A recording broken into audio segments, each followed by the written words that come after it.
بسم اللہ الرحمن الرحیم۔ اس وقت ہماری قوم کا ایک بہت بڑا مسئلہ نیگیٹیوٹی ہے۔ میں نے اس پر گزشتہ دنوں فیس بک پر لکھا بھی تھا، اور حیرت کی بات یہ ہے کہ اس طرح کی چیزوں کی طرف جب نشاندہی کی جاتی ہے، لوگوں کو بتایا جاتا ہے کہ بھائی ہر اچھے کام میں ہم لوگ کیڑے نکالنا شروع کر دیتے ہیں، ہر پازیٹیو چیز میں ہم نیگیٹیوٹی تلاش کرنا شروع کر دیتے ہیں۔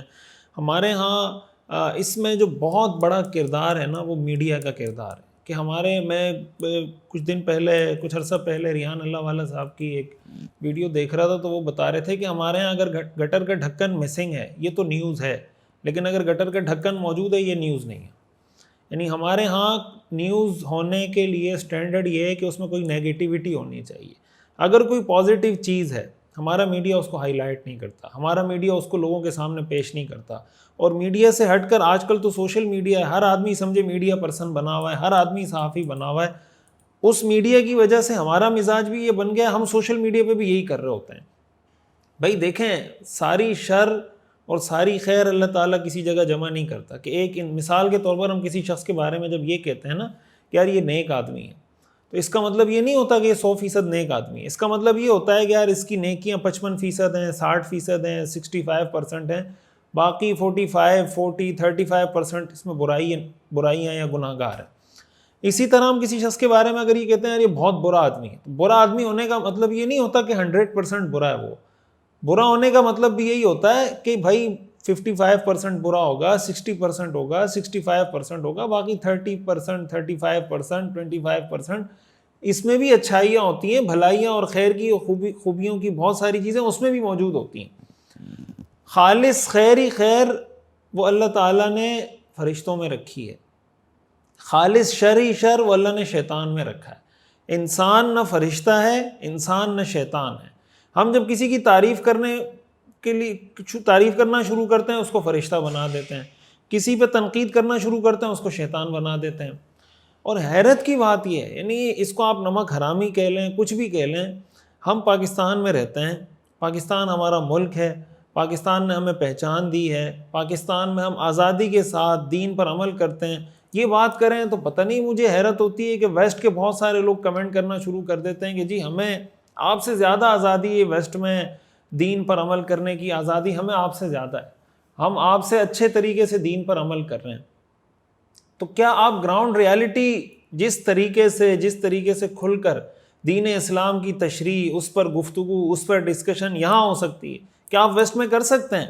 کیا آپ ویسٹ میں جمعے کے بیانات میں وہ گفتگو کر سکتے ہیں جو یہاں پر ہم کر سکتے ہیں؟ کیا آپ کی ویسٹرن کنٹریز میں یا کسی بھی دوسرے ملک میں جب آپ جاتے ہیں، ایون کہ آپ کو نیشنلٹی مل جائے، کیا انسان کی دوسرے ملک میں وہ عزت ہوتی ہے جو اس کے اپنے ملک میں ہوتی ہے؟ وہاں آپ کو سہم کر، دب کر، اور مطلب ایک سیکنڈ درجے کا شہری ہو کر آپ زندگی گزار رہے ہوتے ہیں۔ مجھے اس سے غرض نہیں، آپ اگر امریکہ میں رہتے ہیں، آپ انگلینڈ میں رہتے ہیں، آپ سوئٹزرلینڈ میں رہتے ہیں، آپ آسٹریلیا میں رہتے ہیں، آپ رہیں، لیکن خدا کے لیے پاکستان کو تو گالیاں دینا بند کریں۔ یعنی یہ کیا اس کی ضرورت ہے کہ آپ نے کوئی بھی کام کرنا ہے، کوئی بھی بات کرنی ہے، تو کہیں نہ کہیں پاکستان کو بیچ میں رگڑا دینا ہے کہ پاکستان تو ایسا ہے، پاکستان تو ایسا ہے، اس میں تو یہ برائیاں ہیں۔ ہمارے بہت سارے یوٹیوبر نے ویڈیو بنا کے کہہ رہے ہیں لوگوں کو پاکستان چھوڑ دیں، پاکستان سے بھاگ جائیں۔ اچھا، ہم جب یہ بات کر رہے ہوتے ہیں تو لوگ کہتے ہیں آپ تو بھائی اے سی والے کمروں میں بیٹھے ہوئے ہیں، آپ کو کیا پتا، گاڑیوں میں گھومتے ہیں، آپ کو غریب کا کیا پتا، وہ بجلی کا بل نہیں بھر سکتا۔ بھائی ہمیں ان سب چیزوں کا احساس ہے، ہمیں پتہ ہے جو مشکلات ہیں، جو بجلی کے بل کے مسائل ہیں، جو تنخواہوں کے مسائل ہیں، وغیرہ وغیرہ، یہ ساری چیزوں کا ہمیں پتہ ہے۔ لیکن سوال یہ پیدا ہوتا ہے کہ کیا گالیاں دینے سے یہ مسائل حل ہوں گے؟ ملک کو برا بلا کہنے سے یہ مسائل حل ہوں گے، یا یہ مسائل زیادہ ہوں گے؟ یعنی اگر ہمارے جو دشمن ممالک ہیں، جو اسلام دشمن ہیں، جو پاکستان دشمن ہیں، کیا وہ یہ چاہتے ہیں کہ پاکستان ترقی کرے، پاکستان آگے بڑھے، پاکستان کے حالات بہتر ہوں، پاکستانی قوم کے حالات بہتر ہوں؟ تو جب پاکستانی قوم اپنے ملک کو برا بلا کہنا شروع کر دے تو اس کا مطلب تو یہ ہوا کہ جو کام ہمارے دشمنوں کو کرنا تھا وہ ہم نے خود کر دیا، اس لیے کہ وہ ہمارے اندر ایسی ایک بغاوت پیدا کر رہے ہیں قوم کے اندر کہ یہ ملک کے باغی ہو جائیں، یہ ملک کے اداروں سے باغی ہو جائیں، یہ جناب ریاست سے بغاوت کا اعلان کر دیں اور یہ کہیں کہ بھئی ہمیں یہ ریاست نہیں چاہیے، ہمیں یہ سسٹم نہیں چاہیے، ہمیں آزادی چاہیے۔ آپ دیکھیں ہمارے یہاں پاکستان میں جگہ جگہ کبھی کوئی آزادی کا نعرہ لگاتا ہے، کبھی کوئی ملک کو گالی دیتا ہے، کبھی کوئی ریاست کو گالی دیتا ہے۔ یہ دنیا کے کس ملک میں ہوتا ہے؟ دنیا کا کون سا ملک ہے جو اس طرح کی چیزوں کو برداشت کرتا ہے؟ اتنی آزادی کے ساتھ ہم یہاں پہ رہ رہے ہیں، اور کہتے ہیں نا جس تھالی میں کھائیں اسی میں چھید کریں. مطلب یہ نمک حرامی کی حد ہے. قرآن کریم میں آتا ہے حل جزاء الاحسان الا الاحسان، احسان کا بدلہ احسان ہے. ٹھیک ہے نیگیٹو چیزیں ہیں لیکن بہت سی پازیٹیو چیزیں بھی ہیں. ان پازیٹیو چیزوں کو ہائی لائٹ کرنا کس کی ذمہ داری ہے؟ کون ہائی لائٹ کرے گا؟ بنیادی ذمہ داری ہمارے سیاستدانوں کی ہے اور ہمارے میڈیا کی ہے اور ہمارے سوشل میڈیا پہ کام کرنے والوں کی ہے کہ ملک کی، یعنی اگر ایک قوم پہلے سے مایوسی کی طرف جا رہی ہے تو ہمارا کام یہ ہے کہ ان کو مزید مایوسی کے اندر دھکیلیں. اسلام ہمیں یہ حکم دیتا ہے کہ جو مایوس ہو رہا ہے اس کو اور مایوس کر دیں، یا اسلام ہمیں یہ حکم دیتا ہے کہ جو مایوسی میں جا رہا ہے اس کو مایوسی سے نکالیں؟ ہمیں اسلام کیا حکم دیتا ہے؟ آپ کی کامن سینس آپ کو کیا بات بتاتی ہے کہ جو مایوسی میں جا رہا ہے اس کو اور ماریں اور دھکیلیں مایوسی کے اندر؟ تو جب ہم نیگیٹو چیزوں کو پروموٹ کرنا شروع کریں گے، ملک کو برا بھلا کہنا شروع کریں گے، تو اس سے جو مایوس ہو رہے ہیں لوگ وہ اور مایوسی میں جائیں گے. ہمارا کام لوگوں کو مایوسی سے نکالنا ہے. ہم نے اس پہ غور کرنا ہے، ہم نے یہ سوچنا ہے کہ اس کا سلوشن کیا ہے، اس کا حل کیا ہے، یہ پرابلم ہم نے سولو کرنا ہے. بھاگنا حل نہیں ہے کہ آپ پہ کوئی مشکل آئی، آپ کے گھر میں کوئی مشکل آئی، آپ کہیں میں گھر چھوڑ کے بھاگ رہا ہوں، تو آپ کا دشمن تو کہے گا میں تو چاہتا یہی تھا. بھائی آپ کے گھر میں مشکل آ رہی ہے تو آپ بیٹھ کے سوچیں گے، ڈسکشن کریں گے، مشورہ کریں گے یہ مسئلہ حل کیسے کرنا ہے. اس کا یہ حل تو کبھی بھی کوئی ہم اپنے گھر کے لیے نہیں سوچتے کہ میں اپنا گھر چھوڑ کے بھاگ رہا ہوں اور یہ گھر جس پہ اس پہ جو قبضہ کرتا ہے کر لے. تو اپنے آپ 80 گز کے پلاٹ کے لیے، 120 گز کے مکان کے لیے، 1000 گز کے بنگلے کے لیے آپ کے ذہن میں یہ آئیڈیا نہیں آتا. اور اتنی بڑی ایک سرزمین اللہ نے، ایک ملک کی نعمت ہمیں عطا کی ہے، اس کے لیے ہم فوراً سے تیار ہو جاتے ہیں کہ بھائی پاکستان جانے، اس کا کام جانے، ہم جا رہے ہیں، ہمارا کیا ہے پاکستان سے، ہمارا کیا لینا دینا ہے. تو یہ مطلب اگر آپ اس کو اس پوائنٹ آف ویو سے سوچیں کہ بھائی اگر آپ کے ساتھ کوئی احسان ہوتا ہے تو کیا اس کا یہ بدلہ دیا جاتا ہے؟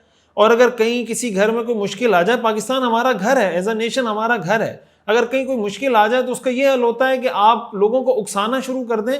میں یہ نہیں کہہ رہا کہ اگر آپ باہر سیٹل ہوتے ہیں، آپ کا کوئی صحیح کام وہاں پہ آپ اختیار کرنا چاہتے ہیں اور آپ شریعت پر، دین پر وہاں عمل کر سکتے ہیں، بچوں کی تربیت کر سکتے ہیں تو آپ جائیں.